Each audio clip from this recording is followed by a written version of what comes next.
Assalamualaikum warahmatullahi wabarakatuh. Perkenalkan, nama saya Siti Rizky Tujahra. Saya perwakilan dari SMPN 3 Patok Bisik. Akan membawakan sebuah cerita pendek tentang Raden Otto Iskandar Dinata atau seringkali disebut Si Jalak Harupat. Pada suatu hari, ketika kalender menunjukkan tanggal 31 Maret 1897,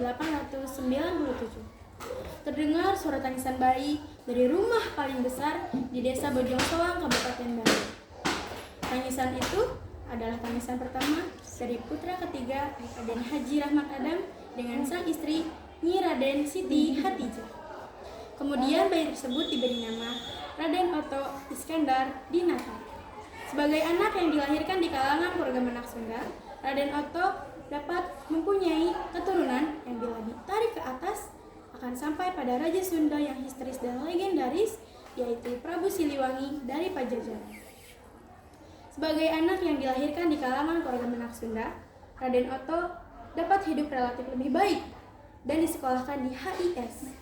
Sekolah yang berdasarkan status sosial seseorang ini yang ditentukan oleh pendidikan, keturunan, jabatan, dan kekayaan.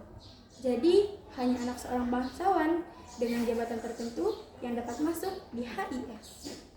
Masa kanak-kanak Raden Otto Iskandar Dinata gemar berolahraga, apalagi sepak bola. Sepak bola ini tetap ia gemari hingga ia tumbuh dewasa. Selain menjadi pemain, ia juga seringkali menjadi wasit dan pernah menjadi ketua tim Persib bersama Rahim, mertua Bung Hatta. Setelah menamatkan sekolahnya di HIS, Raden Otto Iskandar Dinata melanjutkan sekolahnya ke Quick School Underbowl atau Sekolah Guru Bagian Pertama di Bandung.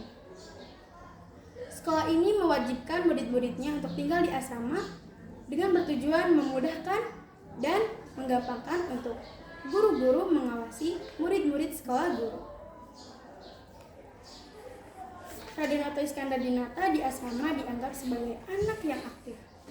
Ia juga seringkali melawan peraturan yang dianggap keras. Akibatnya ia seringkali dihukum dan dilarang keluar kamar.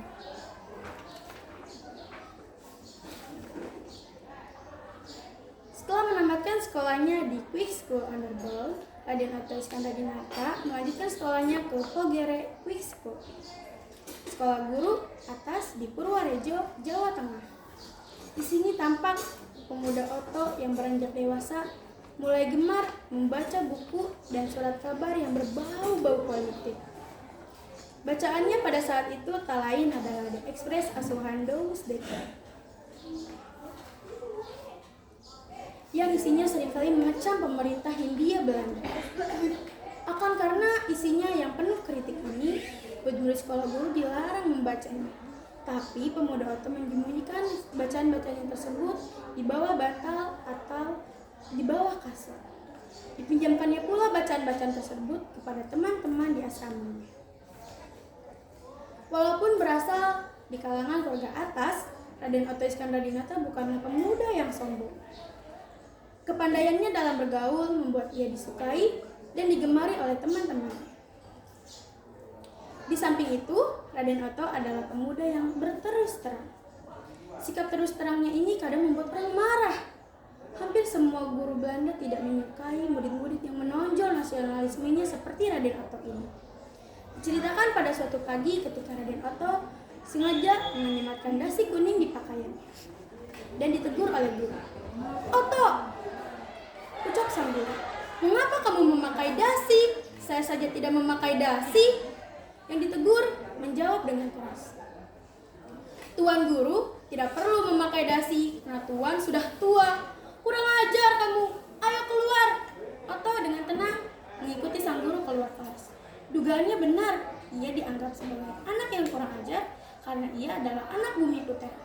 Lain halnya jika ia adalah anak seorang Belanda atau setidaknya seorang Sinyo, ia pasti akan disebut sebagai anak yang berterus terang.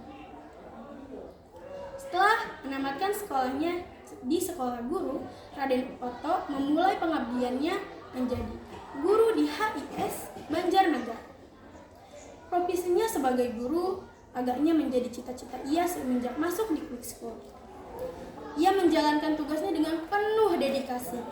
karena ia sadar bahwa dengan pendidikan bangsanya dapat menjadi bangsa yang cerdas dan berilmu dan mengerti dan tanggung jawab kepada tanah air kita. Bahkan nantinya ia bukan saja menjadi guru, tapi mendirikan sekolah-sekolah untuk bangsanya menjadi bangsa yang pintar. Selain sebagai guru, Raden Otto juga menaruh perhatian terhadap kebudayaan Sunda.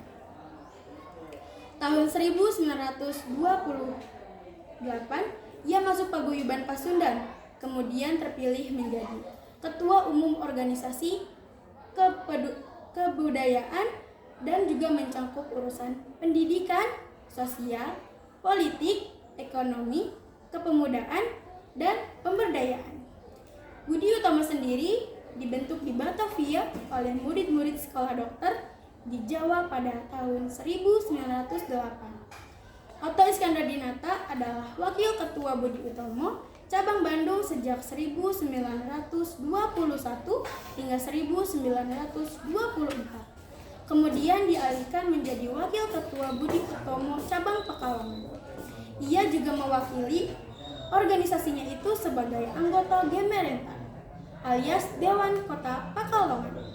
Selanjutnya, semasa aktif di paguyuban Pasundan, Raden Otto Iskandardinata juga tercatat sebagai anggota Volkrat, semacam Dewan Perwakilan Rakyat, masa kolonial Hindia Belanda. Ia menjadi anggota parlemen selama 3 periode.